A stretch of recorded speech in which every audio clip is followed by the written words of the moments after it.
All right, so let's get a check of what we can expect weather-wise for the holidays here in Utah. Yeah, let's head over to Chief Meteorologist Alana Brophy. A change in the weather, Alana. Yes, we've seen quiet conditions, but we do have changes brewing. As we look at airport travel across the country right now, we know that portions of the eastern seaboard as well as New England dealing with weather that has caused delays, but quiet conditions on the west coast. We get another day of that. Great sunset coming out of the Heber Airport tonight. The clear skies brought to you by that high pressure that moved in and has kept us dry. So Thanksgiving travels thus far throughout the state have been fairly mild when it comes to challenges. Live view from the ABC4 studios. It is 35 degrees on your election night.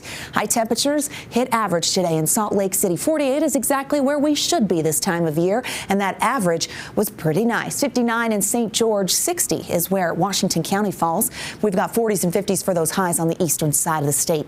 Heading into the overnight, our clear skies will become partly cloudy. We see those numbers dropping into the low 30s, getting really close to the freezing point in areas along the Wasatch Front, hitting that, including Salt Lake for the overnight, bottoming out in the upper 20s, low 30s. Cold start to the day by 9 a.m. into the upper 30s with partly cloudy skies, but we're dry as high pressure holds on for our Wednesday. Satellite radar shows the clouds that are moving in, and those dry conditions want to hold steady, which means if you're traveling for Thanksgiving tomorrow throughout Utah, you're going to be in the clear. Air quality will be the only concern we have with this high pressure, bringing in the haze today and bringing moderate air quality tonight, and tomorrow we expect it in Davis, Salt Lake, Utah, and Cache Valley. So elevated particulate matter holds on. Travel impacts by Wednesday looking pretty good throughout the entire western United States, but things start to change as we hit the holiday. You see that wet weather moving into Salt Lake, temperatures in the upper 50s in St. George. Our forewarned futurecast walks us through your Thanksgiving storm that will impact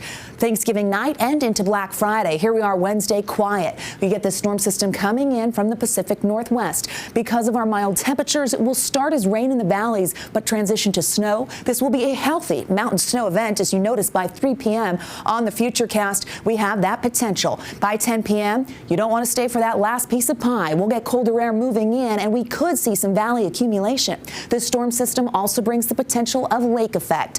Early estimates here could put down 6 to 12 inches for the Wasatch and the Uintas. We're going to watch it closely. Travel impacts will be in Utah, portions of Idaho, and our neighboring states like Wyoming and Colorado on Friday.